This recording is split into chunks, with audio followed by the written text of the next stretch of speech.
حجي أبدنبر ناي سوداننا ناي إرتراء إلى زلنا ما عدوا خاء بتري وزلهم حمرة عدنا نهي مالتي تجري معرب تجري حمرة نحن تجارو إرتراويان سوداناويان مالون قبل على حد إرتراو سدتنيا نايك أتلت متقعته كم استفاد أمن أتي نسكلا كم مزد حني إرتراو سدتنيا ስለዚህ አስመራ የሚለው ቃል ኦሮምኛ ነው የኦሮምኛ ቃል ነው ግን እነሱ ስለ ትርጉም ስለሌለው በትግርኛ ምን አረጉ መሰለ በትግርኛ የለውም ትርጉም የለው ምን አረጉ መሰለ አዚዝ ሕዝን ኣብ ኢትዮጵያ ዝቅመጥ ነበር ኤርትራውሲ 40 ሚሊዮን ገንዘብ ስለ ዝነበሮ ብነቢያት ተባሂሎም ዝጽውዑ ሰባት ተቀቲሉ وحماس كفلاتنا محمد صلبين علي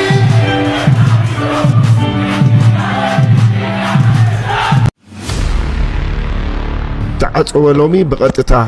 ناب ኢትዮጵያ ናብ ሐረር ሜዳ ናብ ቦሌ ካብኡ ድማ ናብ ቤኒሻንጉል ጉሙዝ صمد كويتا صمد قدم انت اذا كنت كم حديث تقرم انت تباسنا نعرق صبغ تسرحنا خان مرق نتزس قرنا تريد سقم قلت كنت كم حدا قلصم سلام تازي ناي ويني كي مسلكاتكم ناي بركت بركت بركت بركت بركت بركت ولا سب سلام تاي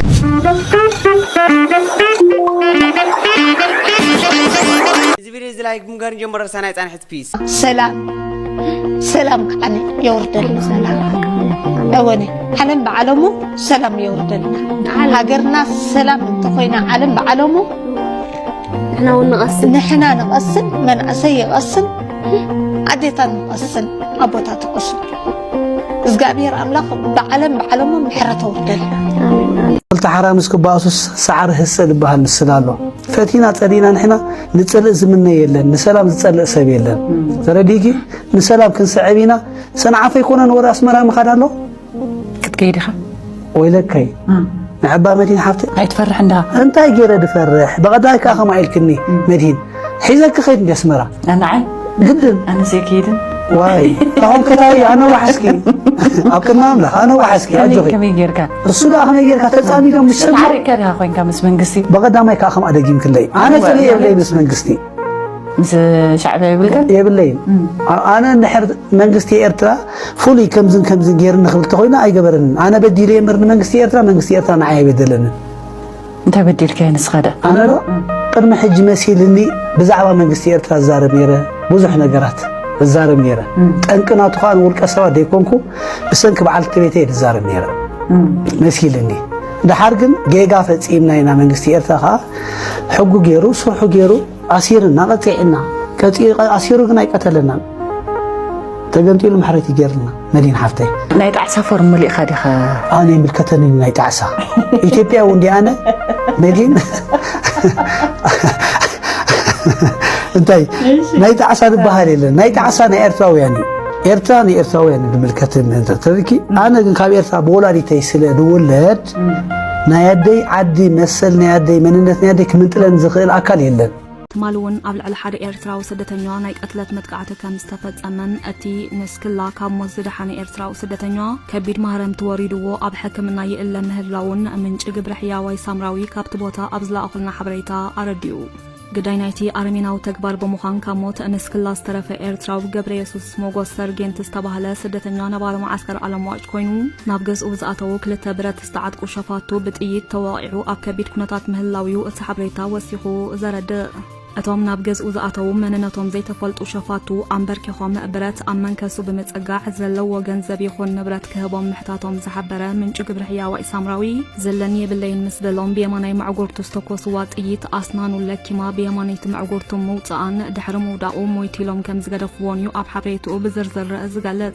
أتوم شفاتو مويتيلهم قريفهم ودحرم خادوم دمت تخصص السمع نبارتو معسكر أب كبير قويات حزنا موعالو زقالت التحبريتا أتترافت زبالو إرتراو سدتنيا هيوتو كم زي حلفت أبصح جسعات أبري فرال هوسبيتال غوندر أب تحت تصنع حكمنا يقل مهلاويو زقالت ኣብ ማዓስከር ዳባት ኣብ ዝሓለፈ 3 ዓመታት ከምዚ ዓይነት ናይ ካራን ብረትን መጥቃዕቲ ሸፋቱ ተደጋጋሚ ግዜ ኣብ ልዕሊ ንጹሃን ስደተኛታት ክፍጸም ምጽንሑ ዝገለጸት ምንጪ ሓበሬታ ህይወት ኣብቲ ማዓስከር ናይ ዝርከቡ ኣስታት 7,000 ኤርትራውያን ስደተኛታት ካብ ግዜ ናብ ግዜ ንኸቢድ ሓደጋ ይቃልዕ በምህላው ዝኸፍእ ሓደጋ ከይወረደ ናብ ዝሓሸ ቦታ ዝግዕዝሉ ኩነታት ክሳብ ዝፍጠር ኩሉ ሕልና ዝስምዖ ዜጋ ናብ ማሕበረሰብ ዓለም ክጠርዑ ለበውኡ ኣቕሪቡ ዝርከብ ሰብ ዝሰርሖ ብልሒ ባህሪ ኩናት ተቐይሩ እዩ ደቂ ኤርትራ ክንገጥሞ ተቐሪቡልና ዘሎ ሓደጋ ካብቲ ልሙድ ወተሃደራዊ ወራር ተፈልየ እዩ እዚ ሓድሽ ኩናት ራብዓይ ወለዶ ኩናት the fourth generation warfare ይበሃል እዚ ኩናት እዚ ዶብ ሰግር ወተሃደር የብሉን ካላሽና የድልዮን እዩ ብሬን የብሉን ዶሽካ የብሉን ዙ23 የብሉን መሳሪሒኡ ደኣ እንታይ እዩ እንተልና ካብ ንጹር ትንተና ጂኔስ ሓዊ ዮናስ ዘምጻእኩልኩም ጽሑፍኖ መሳሪሒ ኩናት AI ሓደ ስነ ልቦናዊ ስብራት ምግባር ንህዝቢ ተስፋ ምቁራጽ ክልተ ታሪኽ ምጥዋይ ፍጻሜታት ብምጥምዛዝ ሓሶት ከም ሓቂ ምዝርጋሕ ሰለስተ ኢኮኖሚያዊ ዕንወት ስም ሃገር ብምጽላም ኢንቨስትመንትን ቱሪዝምን ምዕጋት ኣርባዕተ ህዝብን ሃገርን ብጎረሮኦም ምቁላፍ ሓሽሽ ዝተፈላለዩ ዕጸታት ምውፋር ወለዶ ምርማስ ስደት ምትብባዕ ኣፍራይ ዓቕሚ ምጽንቃቕ حموشته فبرخ ورا بمنزح سنوع تاريخ بمزرع ني حسوت مسخاخر بمحبراو مراخب بمججح كبدا حدرات يوتيوبرات يخونو تيك توكرات بصورات تبابعها دك حنت هاجر حد حدوم كتانا خوت بايتا مفطر مدرخات متببع شعو ريموت كايس كامكتتال ازي ناي ربعاي ولدو اصوار كيناتو ميدا كيناتو دما ساحل يكونن باركا يكونن نقفا بادما يكونن ميدا كيناتو ازي بجبانا زلو سمارت فوني سلازي نفس وكف تيك توك فيسبوك يوتيوب تتكم إرتراوي أما أكل زخينات زخم زلخا كتفلت أوانيو صلاة إرترا نيرترا بقلبت كعطفو واي كالون بقدان كونينين كسبرو واي كالون بعليتنا وراجان بهايمانوتن قبيلان كرفتتو واي كالون سلازي بتكنولوجي نسبرا زبل استراتيجي حيزوم حجي هندود قعزو جميرو مالو وفرو مزخاب كونه انا دما إرتراو اكتيفيست خمخاني وفري ازيو بقلت مزراب ناي نفس الزب حساب مقصقاس كيلاتات زعودي ايدي ايد كان خبلو بزي تخصن بتوفاينة نخمكتو من لعالني وفري إذا نخقبرقن كابتقال سمح دي جاي كون أوشت بمخان كالسي حميمة أميمة زي بلو تحاي كوين النقوريرة زي بلو قعزو الفايلة يلو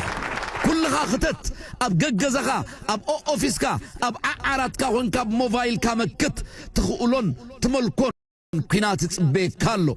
بعبيوغن نزبت انكاغ السرحلنا زلو صور كينات بزي عرفت مكلعن سراويت ميديا أبي أحمد كم قربت القت تيركا محازني توفري كابو حليفو دما إرترا كما يجيران تمتكعت مكيتا نتكنولوجي AI كاب تخالا خاليت نابات كاعيت كتساقاقر كم التخل استراتيجيا ومقدنز فلطو مزانو خام عدام كتت زبل نقاريت كي تتصبخا عقم خام بركات مختات إرترا وحيلي منكح إرترا وتتكام محبرا ومرا خبيو امام اكتيفيست محاسلو على النت اب زمن AI دوب محلاو طراي زي كونه حق خان تاريخ كان مكلاحي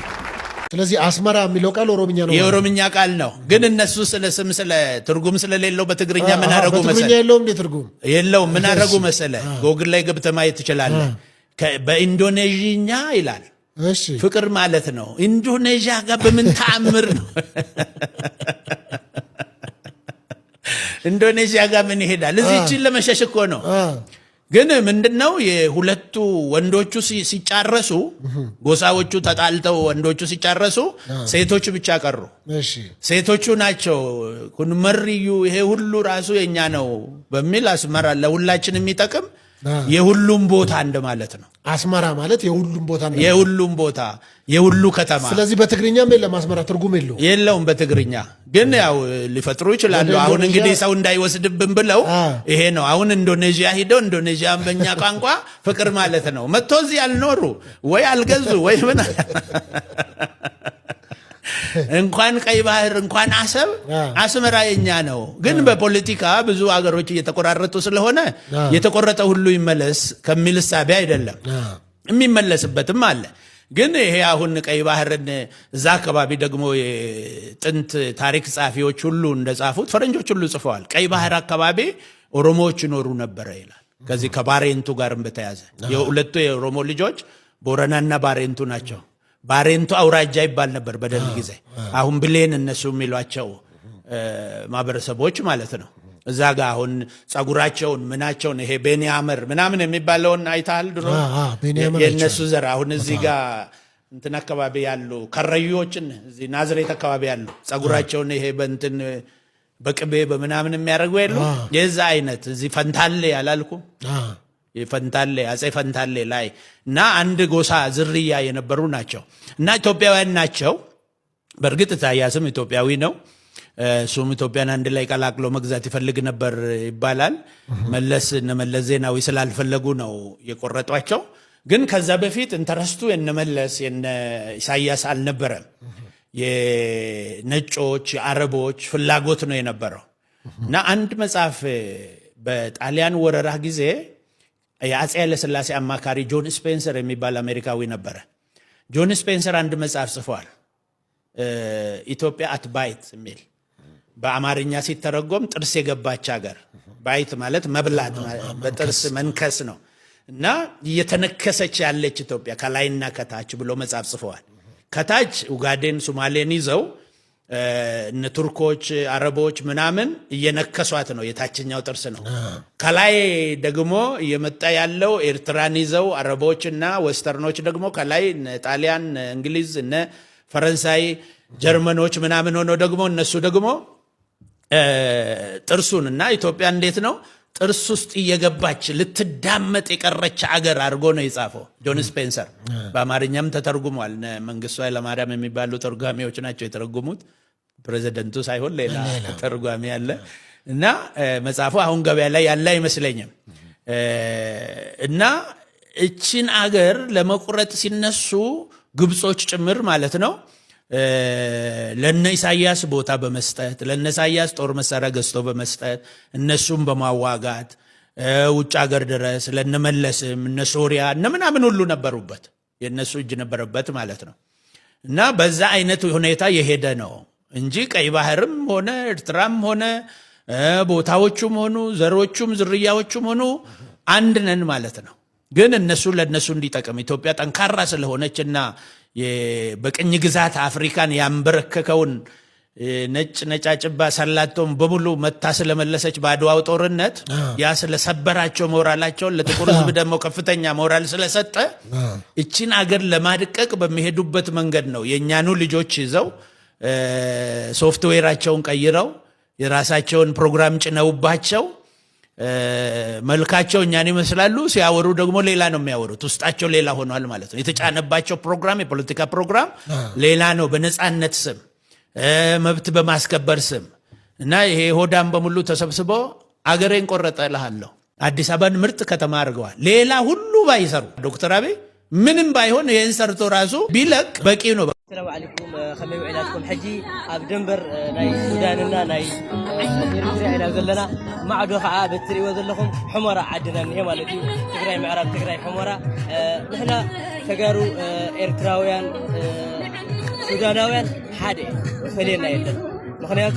መሬትና ሓደ ደንበርና ሓደ ህዝብና ሓደ ኢላ ሕጂ ከዓ ኣብዚያ ጽምዶ ኢላ ኢላ መጥና ዘለናና ሓደ ተጋሩ ሓደ ኤሪትሪያ ሓደ ሱዳናውያን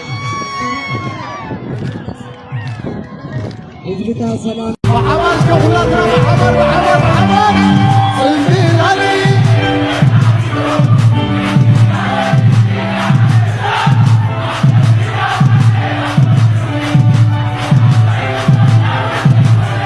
عطاها قيلولك عطاها قيلولك عطاها قيلولك عطاها قيلولك عطاها قيلولك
ኢማራት ብዙሕ ነፈርቲ እቲ ናይ ኣሜሪካ ይኹኑ ናይ ካልእ ዓይነት ኣብ ፍሉያት ነፈርቲ ቴክኖሎጂ ሒዝያ ቀሪባ ነይራ ስለዚ ንዶናልድ ትራምፕ ንኣብይ ኣሕመድ ነቲ ኤር ፎርስ ናቱ ከርእይዎ ድዮም ደልዮም ከሰልጥንዎ ድዮም ደልዮም ክምህርዎ ድዮም ደልዮም ኣይዶኖ እዛ ቪድዮ ሕጂ ብዙሕ ፍቕራይ ዘለዋ ክትፈልጡ ዘለኩም ደፍርን ብቻ ሳይሆን የሚሞክሩ ካሉም ችንን ለውስጥም ለውጭም ከተዘጋጀን አንድ መሆናችንን ለውስጥም ለውጭም ካሳየን አንደፍርም ብቻ ሳይሆን የሚሞክሩ ካሉም ከል ያግዘናል። ወጣቶቻችን ያለኝ መልእክት ኢትዮጵያን አትንኩ፣ ኢትዮጵያን አትሞክሩ። ጥቁር አንበሳ ማሸነፍ እንጂ መሸነፍ አያውቅም። ጥቁር አንበሳ እዚ ቅድሚ ሕጂ ዝበሎ ትሪእዎ ኣለኹም ኣቃንዮም ዘቕርብዎ ዘለዉ ስለምንታይ ድማ መን እዩ ዝህቦ ዘሎ ነዚ ቴክኖሎጂ እዚ ምስ ከመይ እዩ ዝሰርሕ ዘሎ ካበይ ዝመፅእ ዘሎ እዚአን ሃገራት ምስኡ ብቐጥታ ዝሳተፋ ዘለዋ ብፍላይ ምስ ሞሮኮ ናይ ዲፈንስ ዲል ኮኦፕሬሽን ናይ ዲፈንስ ገይሩ ከም ዘሎ እዩ ዝንገር ስለዚ ምስ ሞሮኮ ሓደ ናይ ዲፈንስ ዲል ገይሩሎ ምስ ኢማራት ዓብ ናይ ዲፈንስ ዲል ኣለዎ በሃል ምስ ኣዘርቤጃን ሕጂ ኣዘርቤጃን ክኸይዱ ናይ ዲፈንስ ዲል ኣለዎ ምስ ቤላሩስ ናይ ዲፈንስ ዲል ኣለዎ ምስ ፓኪስታን ገይረ ይብል ምስ ኬንያ ገይረ ይብል ሕጂ እውን ምስ ጅቡቲ እውን ይገብር ኣለኹ ይብል ስለዚ ብዙሕ ናይ ዲፈንስ ዲል ይገብር ኣሎ እሱ ናይ ዲፈንስ ሽርክነት ማለት ድማ ቴክኖሎጂ ንምስግጋር ድዩ ንምግዛእ ድዩ ንስክብ ንሳቶም ክብዎ ማለት እዩ እንታይ ማለት እዚ ገለገለ ሰባት እዚ ናይ ለቃሕ ንብረት ሒዙ ናይ ለቃሕ ልምዓት እናገበረ ብርግፅ ብዙሕ ካብዚ ብለቃሕ ዝመፅእ ዘሎ እዩ ሓንቲ ግን ኣላ ኣብዚ ኤርትራውያን ለንቀነ ብፍላይ ሓደ ቅዱስ ኤርትራዊ ዝበላ እዩ እዚኣ ትሪእዋ ዘለኹም ሓደ ሰብ እዩ ፖስት ገይርዋ ጊፍት ኦፍ ዲፕሎማሲ ለንቀነሲ እንታይ ተባሂሉ ኣሎ መሲልኩም እዚኣ ኣብዚ ትሪእዋ ዝነበርኩም ጀት እዘን ጀት እዚአን ናይ ሚራጅ 2000 ይበሃላ ናይ ፈረንሳ ገለ ካብተን ብሉፃት ነፈርቲ ኩናት ናይ ፈረንሳ ኢማራት ድማ ንብልፅግና ወይ እውን ንኣቢ እስራ ካብዚኣተን ከም ህያብ ክትበያ ይበሃል ኣሎ እስራ ጀት ከም ህያብ ክትበያ ምስ ቢልዮንስ ዋጋ ዘለዎ እዩ ስለዚ እንታይ ማለት እዩ ኤርትራ ብዙሓት መሻርክቲ ኣለዋ ክንብል ንኽእል ኢና ንኣብነት ኣብዚ እዋን እዚ ኣብቲ ከባቢ ብቐጥታ ዝሳተፋ ዘለዋ ስዑድያን ግብፅን ክልቲአን ሃገራት ኣብ ጎኒ ኤርትራ ኣለዋ ንኤርትራ ስለ ዝፈትዎ ጥራይ ዘይኮነስ ንስትራቴጂ ናተን ድማ ምስ ኤርትራ ስለ ዘርብሐን እዚ ክበሃል ከሎ ግን ኣብዚ ሓደ ሰብ እዩ እንታይ ይብላ ኣሎ ኢማራት እስራ ጀትስ ንኣቢ ንበልፅግና ከም ህያብ ክብዎ ከለዉ ስዑድያ ድማ ንኤርትራ እንታይ ኢሎም ፅሒፎም ኣሎ ኣብዚስከ ሳውዲ ኦፈርስ ኣዝማራ 20 bags of deaths ከምዚ ተምሪ ናይ ተምሪ ገረብ ማለት እዩ እስራ ባኮታት ንኤርትራ ከም ህያብ ሂባታ ኢሎም ኣነ ነዚኣ ዋላ እቲ ሃገራውያን ኤርትራውያን ፖስት ገይሮም ነይሮም በዓልቲአን ዝበሃሉ ዓበይቲ ሃገራውያን ሚድያታት ናይ ኤክስ ፖስት ገይሮም ነይሮም እቲ ኣቃጫጭ ናይ ብሓቂ ዝሕምም እዩ ምክንያቱ መሻርክቲ ናይ ኤርትራ ንኤርትራ ብዙሕ ኣገዳሲ ሓገዝ ክብዋ ኣይንርእን ብግምጣሉ እዚ ብልፅግና ይወድቕ ኣሎ የንቆልቁል ኣሎ ይጠፍእ ኣሎ ዝበሃል ዘሎ ግን ዘይተዓደነ ሓገዝ ክኸልስዎን ከእትውዎን ኢና ንርኢ ዘለና ሕጂ ነዚ ንሪኦ ዘለና it's a little bit disappointing ከም ኤርትራ ኮንካ ክትሪኦ ከለካ ከተውድቆ ትደሊ ዘለካ ፀላኢ መመሊሶም ዝስክዕሉ ሕጂ እንታይ ክብሉን እዮም ነዚኦም መራሕቲ እዚኦም እናረኣኻ ከመይ ጌርካ ንብልፅግና መን ሓጊዝዎ ኢልካ ትጉሂ ምክንያቱ እዚኣቶም ቅድሚኡ ተሓጊዞሞም እንዲኦም ዝሓገዞም ደዊሒድዎም ኮይኑ ተሳዒሮም ክትብለኒ ትኽእል ኢኻ ክንደይ ህዝቢ ኤርትራን ክንደይ ግዜናን ክንደይ ዋጋ ከኽፊሎምና ሕራይ ስዒርናዮም ሓደ ግዜ እኮ ትምስዓር ደስ እንዲ ዝብለካ ሰዓራይ ክትከውን ብምንታይ ዋጋ ትስዕር ኣለኻ ግን ምሕሳቡ ኣገዳሲ ንዓይ 10 ዓመት ንሃገረይን ንህዝበይን ሓመዱን ላዕሊ ገይሮሞ ቁጠባዊ ጉዕዞ ናቱ ሕልምታት ናቱ ባህግታት ናቱ ናይ ልምዓትን ናይ ቴክኖሎጂ ናይ ካልም ኩሉ ከም ዝመውት ገይሮም ብገዳም ብዕፅዋን ብሰንዓፎርም ዶ ጅንዕፍሪ ዶ ናበልን ህዝብና ኣዳኺሞሞ ንሃገርና ኣዳኺሞማ ድሕሪኡ እንተሰዓርናዮም ንሕጎሰሉ የለን ዳሕርካ ስዒርናዮም ንኣብነት ንሂወደግ ስዒርናዮም ቀጥታ ብብልፅግና ተተኪዩ ብልጽግና ድማ ሕጂ ተመሳሳሊ ካብኡ ዝገድድ ፈተና ምጽኢልና ኣሎ ስለዚ ኣበይ ዳ ኣሎ እቲ በነፊት ናይቲ ንዕወተሉ ዘለና ኢኻ ክትብል ምክንያቱ ሓደ ጸላይ ነውድቕ ንኣብነት ንብልጽግና ኣብዚ እንተሪኢኹሞ ንደርጊ ንምውዳቕ ነቲ ኢህኣደግ ኢሎም ዝዛረቦ ንመለስን ካልእን ኤርትራ ይሓጊዛት እዚ ምስ ኤርትራ ብሓደ ኮይና ነቲ ደርጋ ውዲቕናዮ ብሓደ ኮይና ንሳቶም ዝገበለ ድማ መፅኡ ናይ 20 ዓመት 30 ናይ ካብ 98 ክሳብ 2018 ናይ 20 ዓመት ፈተና 20 ዓመት ፈተና ከቢድ ፈተና ናይ ኤርትራ ፈጢሩ ለመለስ ማለት እዩ ተዓጽወ ሎሚ በቀጥታ ናብ ኢትዮጵያ ናብ ሐረር ሜዳ ናብ ቦሌ ካብኡ ድማ ናብ ቤኒሻንጉል ጉሙዝ ይኸይድ ካብ ቤኒሻንጉል ጉሙዝ ናብ ዶባት ሱዳን ይኣትሎ ብብሉ ናይ ለቢሉ ዝብል እዩ ተሓበሬታ ዝመጽእ ዘሎ ሶ ኖዚ ሎማዓንቲ ሰራዊት ሱዳን ከቢድ ዝኾነ መጥቃዕቲ ፈጺሙ ሓምሽሽዎ ክሊፕ ነገር እውን ኣሎ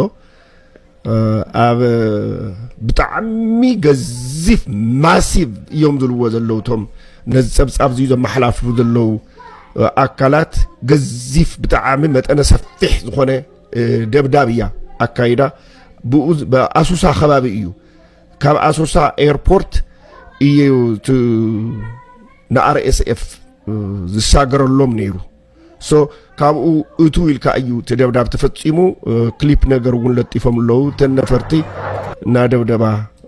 ዘርኢ እቲ ፍሌር ዝትኩሶ ኣሎ ተቃውሞ ክመፀን እንተሎ ካብ ምድሪ ዘሪኦ ዝትኩስኦ ፍሌር ኣሎ መዕሸዊ ሂት ዝደሊ ሙቆት ዝደሊ ስለ ዝኾነ ዝትኮስ እስኪ ከይሓልፈና ወገለሲ ሓፃርያ ታ ክሊፕ ግን ብጣዕሚ ትገርም እያ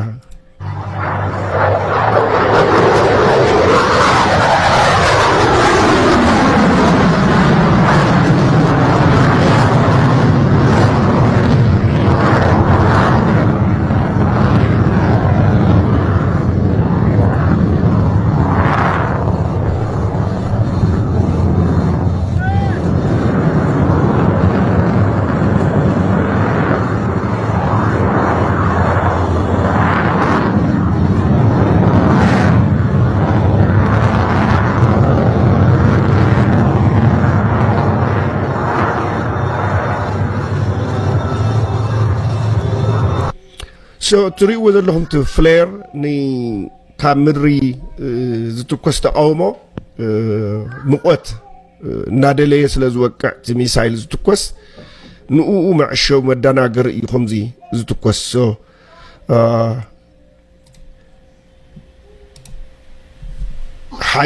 ሓያል ደብዳብ ኣካይዳ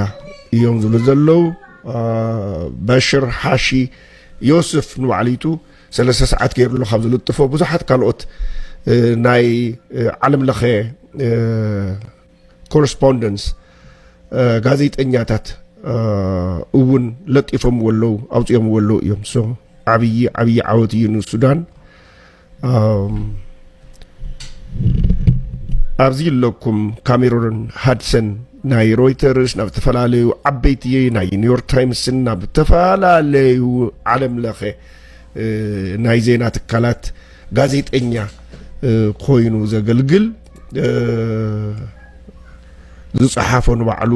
ትማል ነውግዖ ዝነበርና ብደንብ ገይሩ ኣውፅእዎ ኣሎ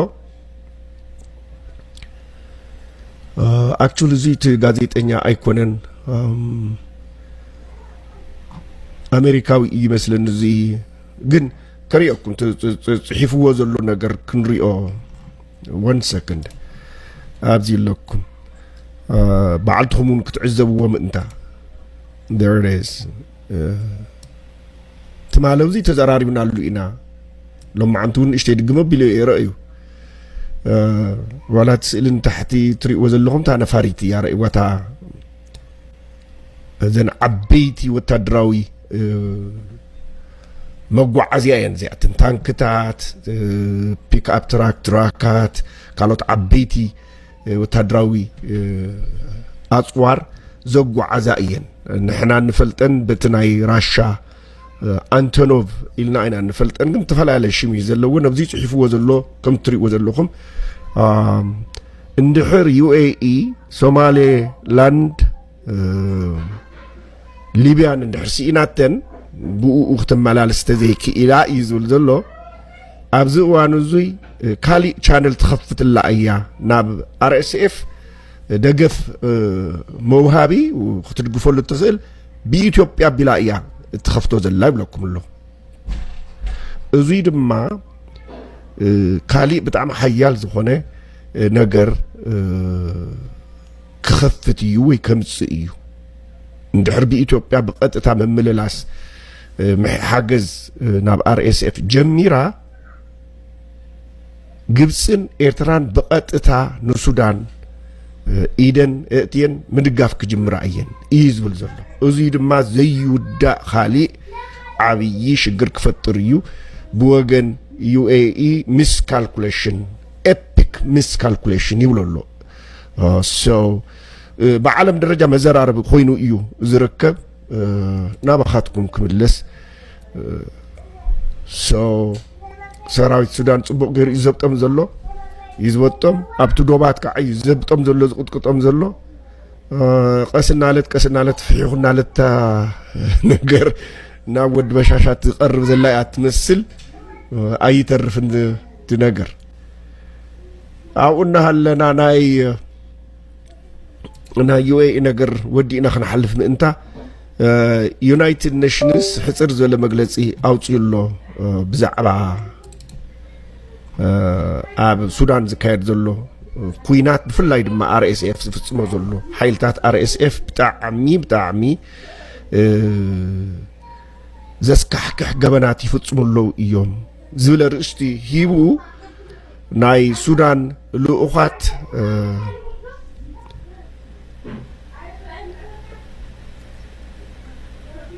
Sudanese delegation vowed that achieving justice and combating impunity